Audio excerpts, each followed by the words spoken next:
Oh,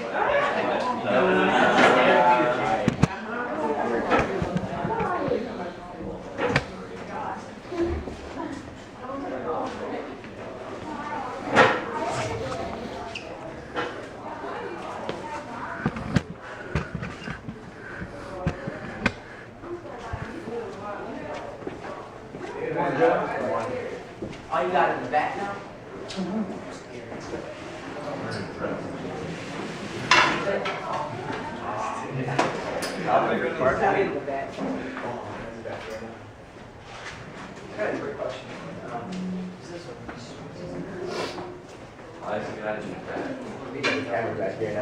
I need to sign a waiver. Right? Sign a waiver in the video.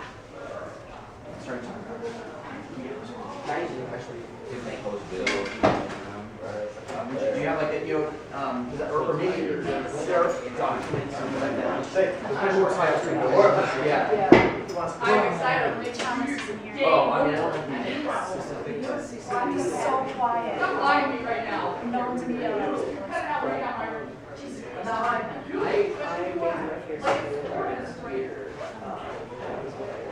Do it. Do it! You understand? You understand? Do your homework. it should be in black. Get your homework done, man. Is that a camera? That's you already is. Why is it back there? It's so good to watch. Good job. We can watch the squad back here. Got to. Look at that. You got the camera back here and all that. Is it watching? Oh yeah, I can see everything. Oh my god. What? Oh, that can see everything. I don't do anything bad. It can't see me. It can't see. It can't see this. It can see me and John's though. That's why I can't catch it for you. Nice watching. I don't do anything bad. Oh. There weren't the orange ones. No, there's all peanut butter. There's all peanut butter and Fancy baseball. don't like. Yeah, it was disgusting. Yeah, they had like 10 green ones. Wait, why don't you watch?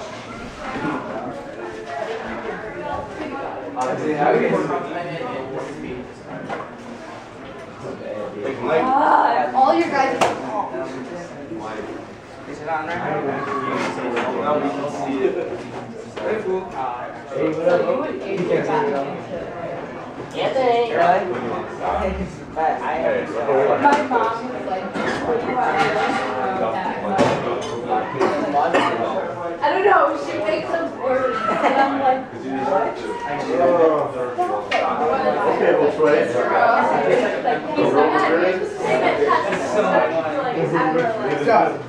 You had that today?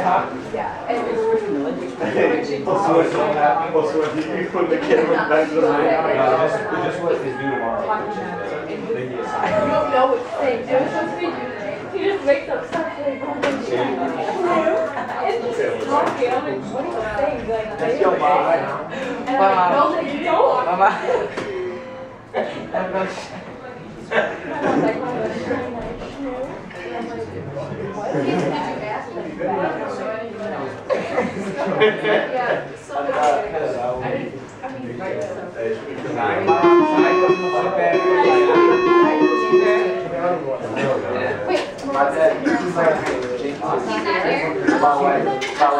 here? That's what Becca said, so what, he's not here, so what do you guys do?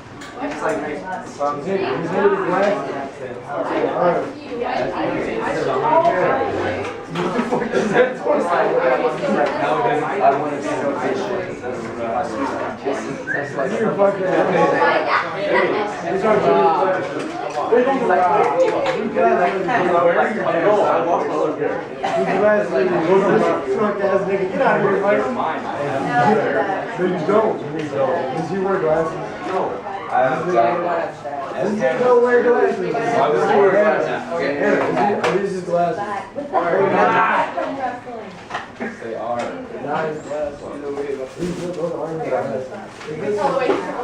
He's like, I can't see it. They're actually not that bad. that much better. I know. I was gonna say, nice. I'll show you. I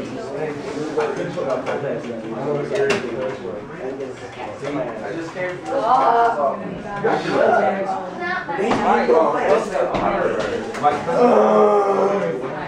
I'm gonna die. Peanut butter. I wish I said This neighbor black.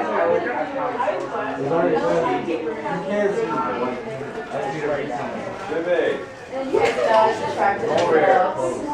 Jimmy, come over here. I was looking at kids, I was like, I should get some of these things. Yeah. Orange Gatorade tastes like Marxism. I don't know. I want to sit back. Yeah. I get so mad when I'm like, baby, don't give Why are me you join? And Join. And you know the time she bought a bunch.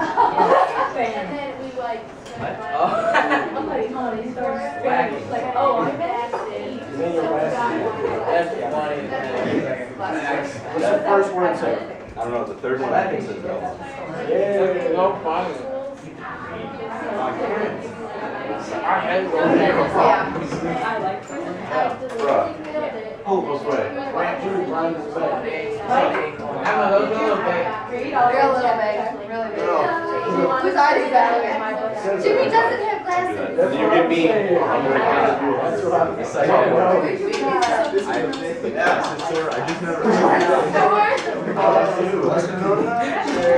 Sarah, put that damn Alex Rose in the full force in it. What happened? We were on the same team. We're 5 plays over. Next thing you know, she's still. The next thing you know, I'm just looking like, wow. And then I get hit by the other ball. I got hit by What? And I was like, My first day of school, back to kick her volleyball, hit me right in my throat. oh. This chick, where she was taking some volleyball, it spikes on my face. That hurt. I couldn't get mad at her. I couldn't get mad at her.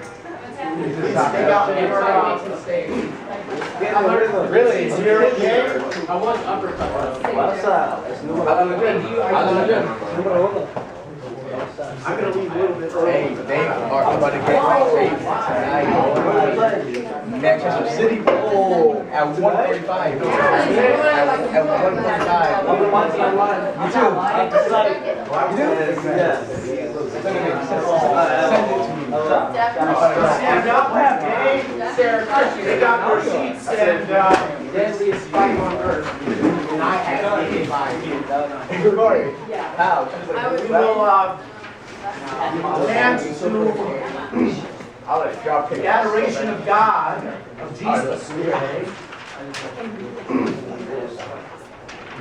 I adore you, O God, with all of you. Okay? In the name of the Father, the Son, and the Holy Spirit. Amen. Adorote devote, latens deitas, que supis figuris, revelatitas, tibi se cor meum, totum subicit, quia te contemplans, totum deficit. Amen. St. Joseph, pray for us. Why is it so back then, like they give me an 8 on her, just like that, like, this is my life. Okay. That is the way the Italians pronounce the Latin. I said you They say C-I or C-E, you say shut. Instead of the C, silent C like a or hard C, softer hard C. I say shut in Italian. This is Italianized Latin. Okay? No up, no up. No French. I got lost. What's up, yeah? What's up? Blitz good, good to see back. Teraz to Blitz, good to see back. Ciebie, no show. No, Way to do it. no. Really, just tell me. Hey. I'm not. I'm really not. Sorry, man. can't right now. Huh? Sorry, what happened? Sarah, on my same team, right? Sarah. Christensen, the sophomore one. John, She just took 5 plays over and she still spikes it with full court. Knowing I'm in front of her. 80. You know it was hard because my left eye was the only one that was tearing up. I know it was hard. What happened? This girl hit me with the volleyball on my team. But we forget. Like, Is that girl in I'll here? see. huh? Is that girl in here? Yeah. Oh, not in this class, but she's in this school. Right there. World star. I got world star. I got my own word. Yeah, just drop kicker. But y'all felt like drop kicking I tackled her. 25. Punched her multiple times. Forget. You gotta suck it up a little bit. I did. I was like, wow. Wow. And then I Out of backhanders. This girl does Yeah, it's like a dry. Place right in your face. Oh my. Yeah. It's just like, no, look at this.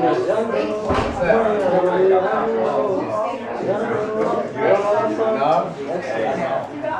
That's why. Yeah. I'd like to drop. Let me sign it for you.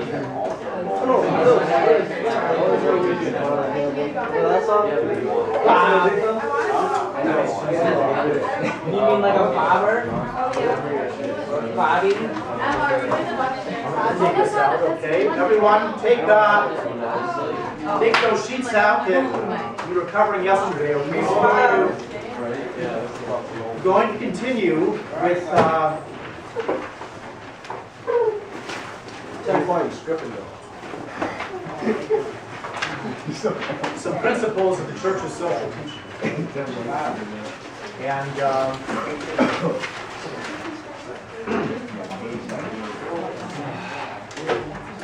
as I mentioned late last week and yesterday, church's teaching really on the social issues began to develop with the Industrial Revolution and the rise of the capitalists who owned the factories and their shareholders who wanted a profit versus the workers that pitted them against each other because they wanted more of a profit and they were oppressing the workers, you could say. Not paying them a good wage, they had to work very long hours, bad working conditions, unsafe, no insurance, no workman's compensation, no days off where you can worship God, children working, mothers working. It was a bad situation. And people realized it was. A number of people, amongst them a fellow named Karl Marx, who proposed a solution to it, which was socialism or communism. But the problem was Karl Marx was an atheist, and this system was built upon atheism, that there's no God, and the state is supreme, and the person means nothing, the state is everything, and there's no private property. Okay? So people looked at Karl Marx's proposed solution, and they said, no, this is not right. The church did. And Pope Leo XIII issued his famous encyclical, Rerum Novarum, on the new things of the social and economic order. And in that encyclical, he made a number of important teachings which helped to change society. Okay? You have to realize that. Okay? He talked about the dignity of the human person. Yesterday we talked about that. The dignity of the human person comes from really 3 things. I mentioned them yesterday. Patrick, can you name me one? What? We are the dignity of the human person. Why do we have dignity and value? What reason is it? First of all, because of how we're made. We're made in, and that means we have an intellect and a free will. Okay? So, another reason I put on the board yesterday why we have dignity and value has to do with the fact that Jesus Christ redeemed us. Okay? So, he redeemed everyone. Everyone is redeemed. Okay? Whether we're saved depends upon us. I quote St. Paul, I work out my salvation in fear and trembling. Okay? So we have to work to get ourselves saved, okay? Cooperating with Jesus' grace. Third point of why we have dignity and value is that we're meant to go to heaven. That's our goal. We're the only creatures that God made for himself. Okay? Everything else is going to be gone at the end, but we're going to continue to live forever. And God wants us to be in heaven. That's why we have dignity and value. Okay?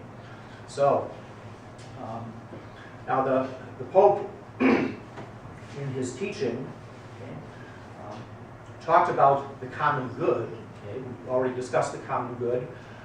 Yesterday I left off talking how on page 2 of the sheet I handed out to you, okay, how our Pope Emeritus, Benedict XVI, in an encyclical Caritas in Veritate, Charity in Truth, how he talked about the common good as being global. Okay?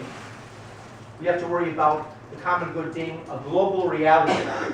Why is that? Because we're in much better contact today than we were years ago with everyone in the world. Okay? We know what's going on everywhere in the world. Okay? We know right now if there are people starving, for example, in different countries. We know that. Okay? And we have a responsibility toward them. You know, when there's a drought somewhere, we want to help them.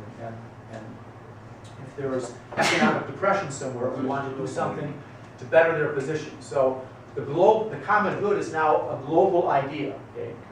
And good people and popes are teaching this. Okay? Now, the church teaches what it teaches.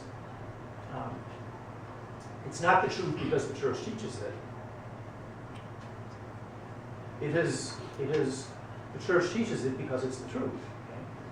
So these things I'm teaching, the church is teaching it because it's the truth. It's the gospel put into practical functioning. Okay? So God cares about the social nature of human beings, and he wants us to treat each other well. Okay? So we have to have care and concern, not just for ourselves, but for others. Okay? For the common good, not only within our state, within our nation, but globally. Okay? We have to care about everyone in the world. Okay? That's what the popes are teaching. Okay? Now, if you look on page 3, okay, of the sheets I handed out, okay, and on page 3, number 4,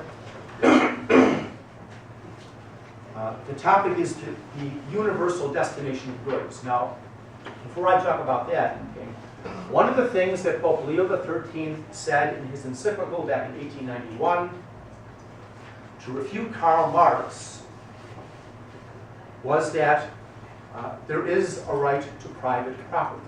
Okay? We have a right to own property ourselves. That's why we go out and work. That provides the motive for working. Okay? If there's no private property, well then you don't have a motive to work. Why should I work? Okay? And I mentioned how Stalin, back in the 1930s, he confiscated all the land of the farmers in the country of Ukraine. And Ukraine was the breadbasket of Eastern Europe. Okay? They had grain and provided bread or the grain to make the bread for all of Western Russia and Eastern Europe. Okay? After Stalin confiscated all their land and starved 10 million people to do so, okay, they didn't produce anything hardly. It was no longer the breadbasket of Western Europe or Eastern Europe and Western Russia. Okay? Why is that? Because people had no motive to work. If I'm not getting anything out of anything, what motive have I to do good work and to grow good crops and to make a profit if I can't own anything? Okay? So it was self-defeating, so to speak. And Pope Leo XIII said, no, there's a right to own private property. Okay? Now, this isn't something that Pope Leo XIII came up with. Okay? We see this where else in our own nation? Where do we see the right to own property in our own nation? Where do we see this? Where? The Declaration of Independence and the Constitution both. Okay? Yes. Thomas Jefferson said we have a right to life, liberty, and the pursuit of happiness, which in the Constitution, I believe it's the Fifth Amendment to the Constitution, the right to own property. Okay? That's a right we have. Okay? This makes sense. It's part of human nature to want to own property. And you work in order to own property. Okay? So that's what the book taught to refute Karl Marx. Okay? So, however, okay, the right to own private property comes after even a more basic right, and that is the universal destination of goods.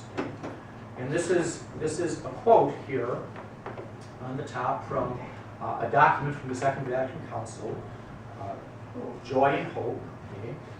And it reads, among the numerous implications of the common good, okay, immediate significance is taken on why the principle of the universal destination of goods. God destined the earth and all it contains for all men and all peoples, so that all created things could be shared fairly by all mankind under the guidance of justice tempered by charity. Okay? So, justice tempered by charity, what's the church teaching there? That God made the earth not for just one group of people, but for everyone. The goods of the earth are meant for everyone. This is the universal destination of goods. So we can't hoard goods of the earth.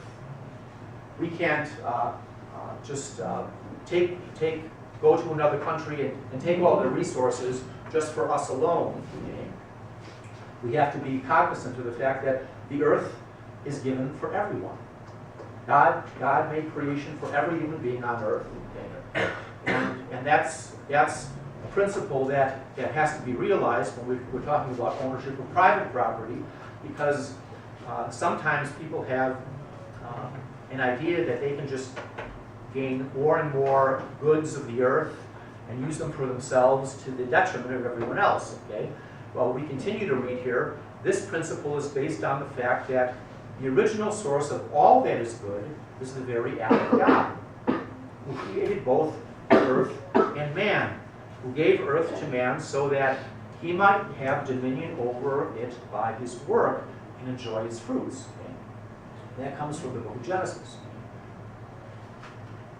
God said, fill the earth and subdue it. Okay? Subdue it, conquer the earth. Okay? Yes, we can use the earth, but we have to remember that God gave us the earth for everyone, not just a certain class of people, not just from one country. Okay? And then it continues, God gave the earth to the whole human race for the sustenance of all its members, without excluding or favoring anyone. Okay? And the human person cannot do without material goods. His primary needs constitute the basic conditions for its existence. Okay? So, the earth is made for everyone, and we have to be aware of that. And now I'll give you some examples that went against this teaching. Okay? If multinational corporations, big corporations that operate throughout the world, they'll go into countries and extract their resources in order to sell and make a profit, and leaving the people there in destitution, not helping them in any way. Just going in and mining their gold or their diamonds if you're in South Africa, or a number of basic resources. Okay, this is against a just social system. Okay?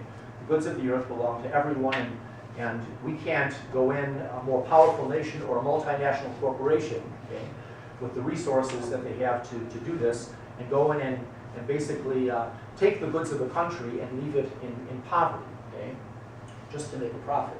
No, the goods of the earth are meant for everyone in the world. Now, the corollary to the universal destination of goods is the natural God-given right to own property. Okay?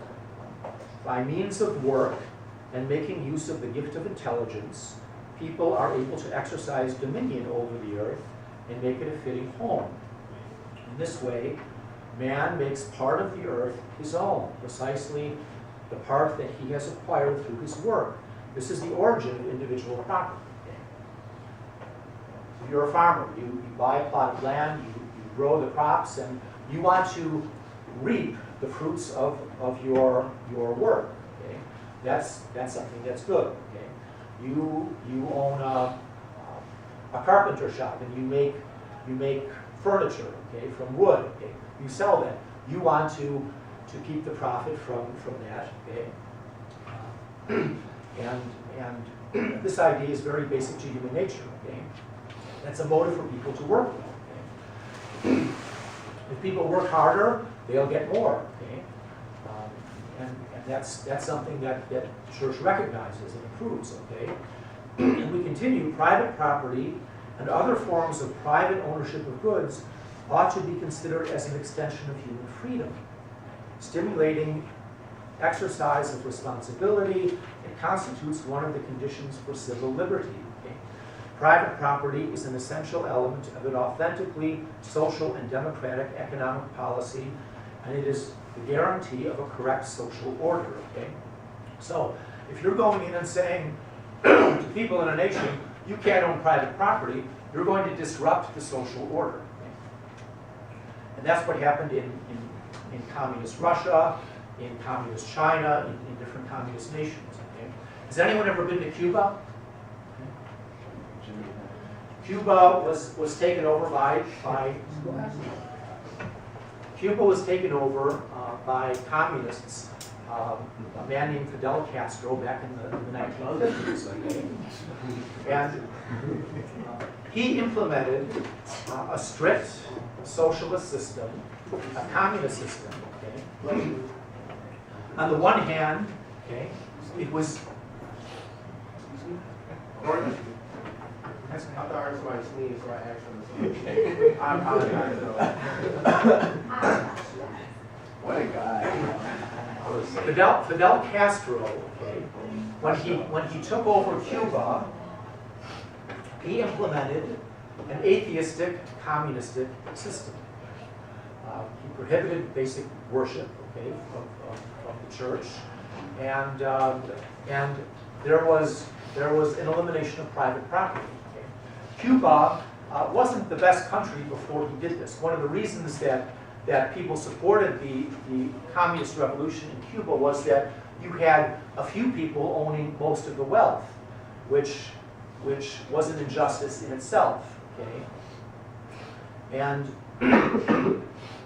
therefore they supported Fidel Castro in implementing, overthrowing the government and taking the money away. Most of the money was held by a few people, the wealthy. Okay, they overthrew the government, but they implemented a system of government of basically communism. Okay? And if you were in Cuba before the communist revolution that took place there in the 1950s, okay, things were operating well economically. Okay, if you go there now, okay, the buildings are all decrepit. Okay, they're falling apart. It's not a very nice place to live because communism has taken away the motive to work hard, and things just it's very economically depressed as a result of it. Yes. Doesn't Venezuela have like the same thing going on too, kind of? Because my old Spanish teacher was from Venezuela, and she was telling me how much she gave to God that ruins it. She's never going back. Well, actually, the same thing happened in Venezuela. Okay? In Venezuela, you had, now this is the problem so typical, okay, especially in South America, where you had great wealth accumulated by a small number of people, okay, who really were oppressive to the masses of the people who lived in poverty. Okay? So when people saw this and they were experiencing, you know, the great discrepancy in you have these few people that have all the wealth, and here we are living in poverty, okay? So they supported someone who was a socialist, a communist. Okay? In Venezuela, that happened. Okay? But this is supposedly a solution in people's eyes, but it's not a real solution because it ends up hurting people in the long run because communism doesn't function well. Okay? Russia collapsed back in the late 1980s because economically socialism doesn't work. Because if you're telling people you can't own private property, okay, well, they have no motive to work. The economy doesn't run well. Okay? And that's what happened in Cuba. That's what happened in China, actually. Okay, and China has now turned to capitalism.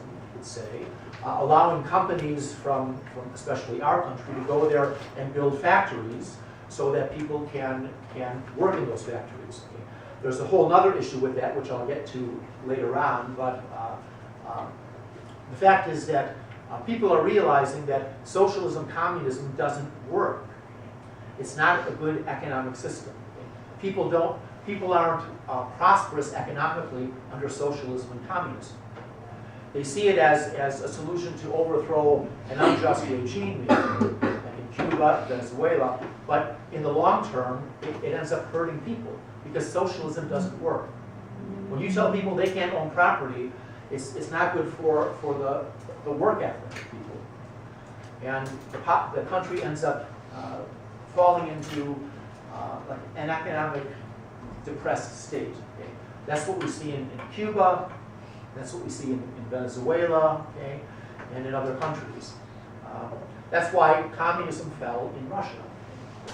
And to go from a transition to communism to a free market system is not an easy one, because what happened in Russia was that all the communists did was put on a different face, and there's still a lot of greed and a lot of accumulation of wealth with a few people under the so-called new system after communism fell. So there are different problems that people have to deal with, but the church's teaching here is that, okay, we have the rights to own property.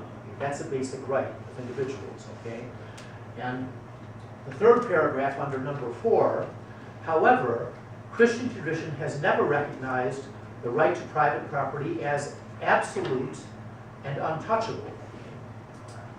On the contrary, it has always understood this right within the broader context of the right common to all to use the goods of the whole of creation. The right to private property is subordinated to the right to common use, the fact that goods are meant for everyone. Okay? And in other words, all things belong to God. And God allows us to use property for our benefit. But private use of property must be subordinated to the universal disposition of property. Okay? Now, I give an example of this. Okay? This is a typical example in our country. If you're a farmer, you own land. Okay? And back in the day, before we had the electronic systems, we had telephone poles, okay, and power lines that would have to go out to different people, okay? The state, in order to bring telephone service and power to different homes, would have to go through some of the land of the farmer. Okay? Now the farmer can't say, well, this is my land, you can't use it. You can't trespass on my land to put in a power line or a telephone line, okay? I don't care about other people, this is my land, okay? Well, does that sound reasonable? Does it? No. It doesn't sound reasonable, okay? So, what the state does is to say, well, there's a broader interest here, okay? There's the common good to consider, and there's other people that we have to consider in regard to your ownership of your land, okay, your farmland, okay? So what we're going to do, we're going to build a power line through your land, okay, to put up, electrical service or telephone service, okay. And if you've ever seen farmland that has, for example, a telephone pole or power lines going through it, that's the state saying, we had to do this. There's no other way. We had, instead of going all the way around your land and a big expense and especially if you had a number of farmers saying, you can't use our land. Well, no, the state sees this as reasonable, and we can see this as reasonable too. Okay? There's a use of land for the good of everyone that's at stake here. Okay? So we need to put up the power lines. We have to have what is called an easement through your land in order to provide, say, power or telephone service to everyone else. Okay? So the state recognizes this, okay, and the church does too. Okay? We have the right to own property, but that our right to own property is not absolute. Okay? We own property, but with a consciousness that the goods of the earth are for everyone. Okay? That's the idea. Okay? The universal disposition of goods. Okay? God made the earth for all peoples of the earth, not just for a few. Okay? Now, I'm going to skip to page 4 because what Pope Leo XIII did back in 1891 in his response to communism, okay, was to talk about the rights of the human person and the right to own property. Okay? But he also responded to the capitalist system. Okay? And the capitalist system meaning, okay, the owners of the capital versus the workers, and the desire to make a bigger profit and oppress workers. Okay, well, the encyclical Rerum Novarum, okay, number 6, okay, talked about that point is the right to organized labor unions. Okay, now. This is a right that the Pope recognized back in 1891. In fact, he was called a socialist or a communist by people when he said this, because a lot of people who owned the capital, they thought that, unions are socialistic or communistic. Well, no. Okay.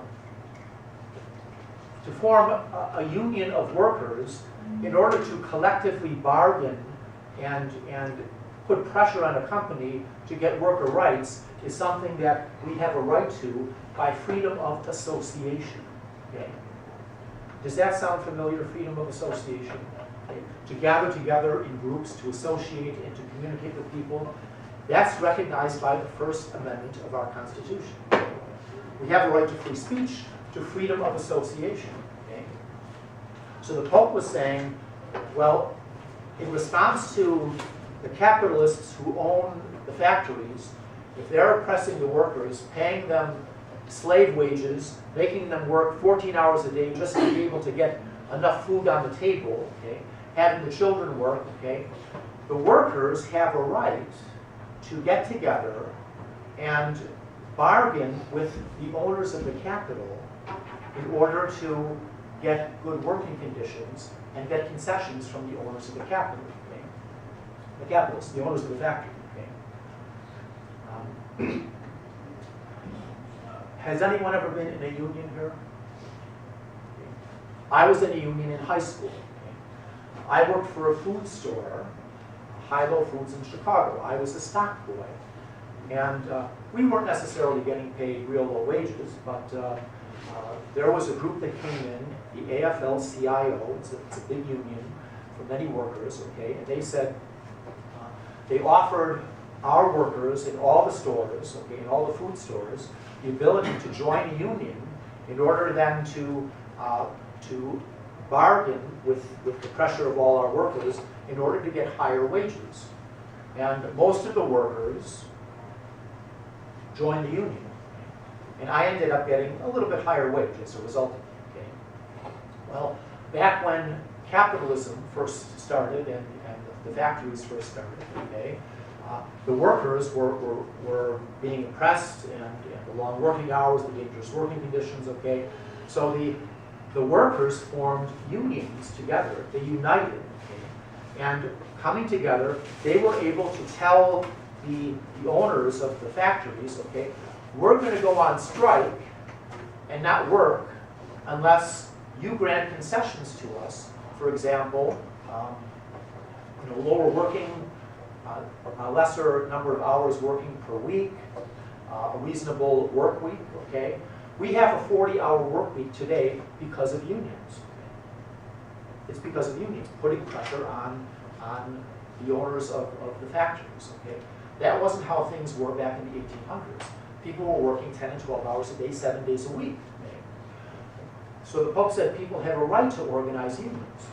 It's only through the strength of a number of people that then you have the ability to bargain with the owners of the factories and say, hey, we're not going to work at all if you don't pay us a good wage and lower our working hours and give us a day off to worship God.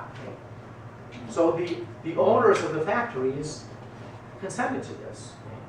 And now it raised the consciousness of really society. Because now we have, the typical work week is how many hours? For a normal work week, what are we talking about? For a normal work week, how many hours? 40 hours, okay. 5 days of work, 5 days a week, and you work 8 hours a day. That's a normal work week, okay, for most people. That was achieved through unions collectively bargaining, telling the owners of the factories, hey, we're not going to go along with this, these long hours. We want better treatment, okay? We want to be treated more fairly, okay? Now, has anyone ever seen a strike? Okay, there have been strikes in various areas. Has anyone ever seen workers? Your teacher flashed me. What are you talking about, Jim? I remember that. And Zion regulated strike for like a week or two. And Zion. Wait. I'm talking about strikes. Yeah. Oh, it's strike here. Yeah. When was that? Zion. Okay. We had a strike, and what were they striking for? What were they wanting? Yeah. Well, was it higher wages, or people were getting fired on? Well, with many strikes, okay, the workers will go on strike. They'll say, we're going to stop work, okay, and we're going to go outside the factory, for example, and hold signs so everyone passing by can see that we're on strike. And the company's going to be losing money each day that it's not producing, whatever the workers are producing. And hopefully the company and the workers can come to an agreement that will satisfy both sides. Okay? So you have this give and take between the owners of the capital and the workers, okay, in order to get better wages, better working conditions, more reasonable working hours. Okay? Now, Pope Leo XIII said that workers have a right to collectively bargain, to form labor unions, okay? And that seems reasonable. Okay? That's almost taken for granted today, okay? Because the owners of the capital, oftentimes they're greedy, they just want more of a profit. Okay? However, there's another side to this, that the unions can be greedy too. Those who are collectively bargaining, they can put so much pressure on a company that they'll break the company, so they're not making any profit. And you will have some workers, because I was in a union in college where I saw guys, I was working on a railroad, okay? I was an inspector of freight cars, freight trains coming in and out, okay? And also worked on freight cars, like putting on new couplers and different things like this. I saw guys who were lazy and weren't doing the work, okay? And the union was protecting them, even though they weren't really putting in a good day's work. Okay? And that's unjust too. Workers can demand higher and higher wages, so the company's not making any profit, and then, well, it may go out of business. So there's you have to do everything justly with trying to figure out, okay, what's a just wage, what's a fair wage for both the owners of the factories and the workers, okay? And that's a give and take that will go back and forth, okay? But the point I want to make is that the unions are not without fault themselves, okay? Now, some people, in this town here, in Kenosha, in this city, okay, you had auto plants. It was first Rambler, and then it turned to American Motors, and then Chrysler. Okay, we know the Chrysler plants no longer are here. Okay, out on the harbor, okay, you have now. If you go to the harbor and look out on the right side, there are condominiums, and there's a museum out there. That used to be one of the Chrysler plants. Okay, I think they made the engines there. And in town here, just north of here, there's like a half square mile city that's empty. That was a new factory that was built about 10 years ago, okay?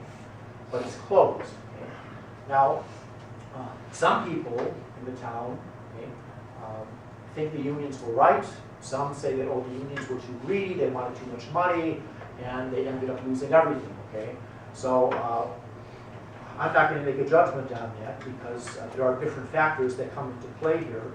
But you can see if workers were too greedy, okay, it ends up hurting themselves because it may break the company. Okay?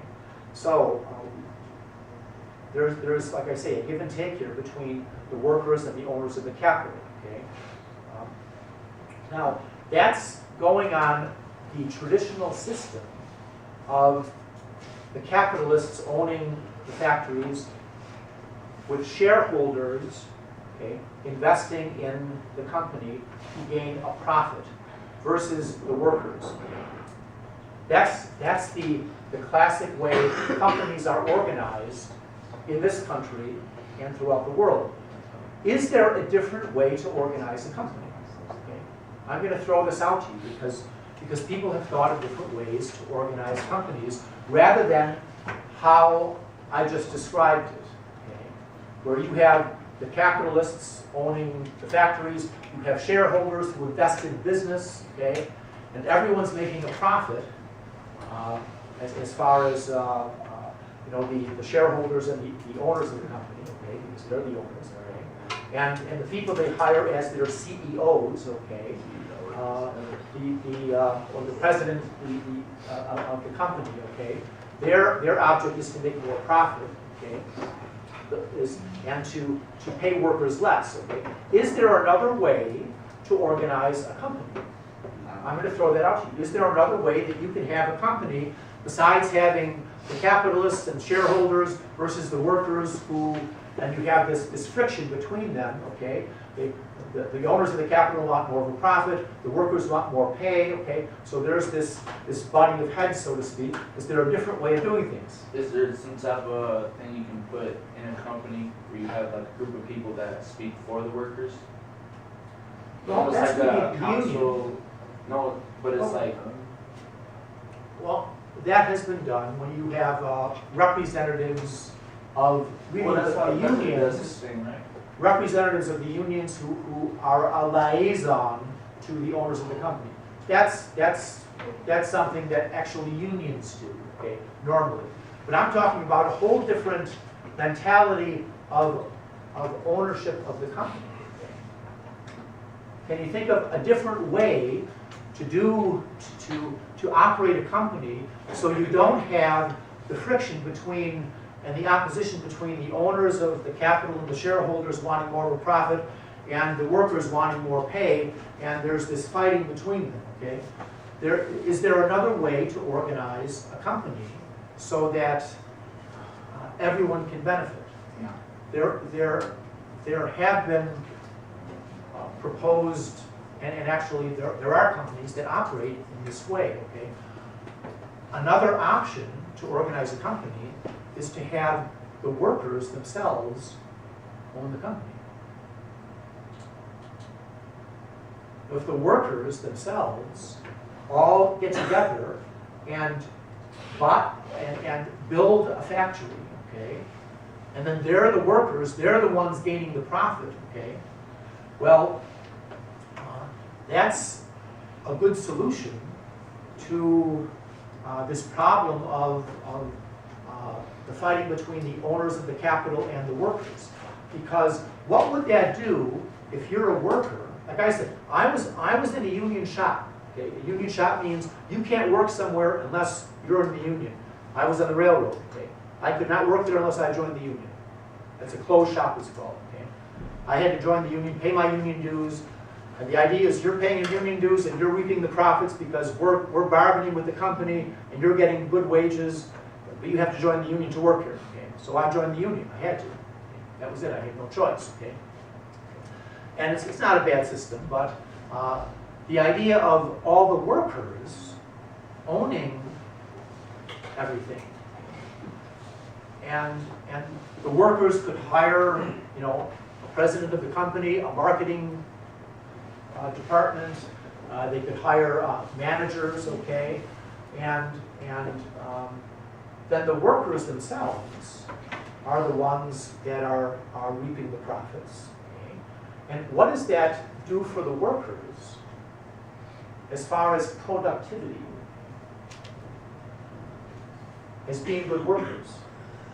If we all in this room, if we all got together and started a company, say, I'll just give an example because this has been done, okay? With, say, people who go out and fish in Lake Michigan to catch fish in order to sell them in the market, okay? People were working for a company and they were getting low wages, okay? So people got together, a number of fishermen with boats, and they said, we're going to form our own company, and we're going to market our own products, take them to the stores. We'll get rid of the owners, okay? So we can own the company ourselves. What if we did that? What if all of us got together? We purchased, 4 fishing boats, and we go out and we're all fishing and selling our fish to the local markets and making a profit. Okay, what does that do as far as accountability for all the workers, for all of us?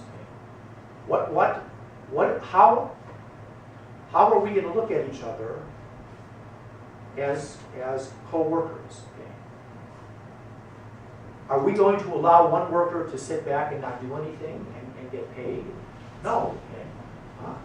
No. This helps the individual workers oversee their co-workers, and everyone's going to be accountable. Okay? No one's going to slack off. No one's going to not do their part of the job, or else, hey, get out of here. Okay? We don't want you working here because you're not doing your share of the work. Now, if a worker gets injured on the job, okay, we try to provide them insurance. We try to do, treat them well. But the idea of the workers owning the capital, okay, is an alternative idea which benefits workers. Okay, my father worked at Central Steel and Wire Company in Chicago. There's a Central Steel and Wire Company in Milwaukee. Okay? And they had profit sharing. They were able to reap part of the profits of the company, okay? Which was a good thing. Okay? So, thank you, Mrs. Pickens. We have to end here. So, Oh, yeah, it's right here now.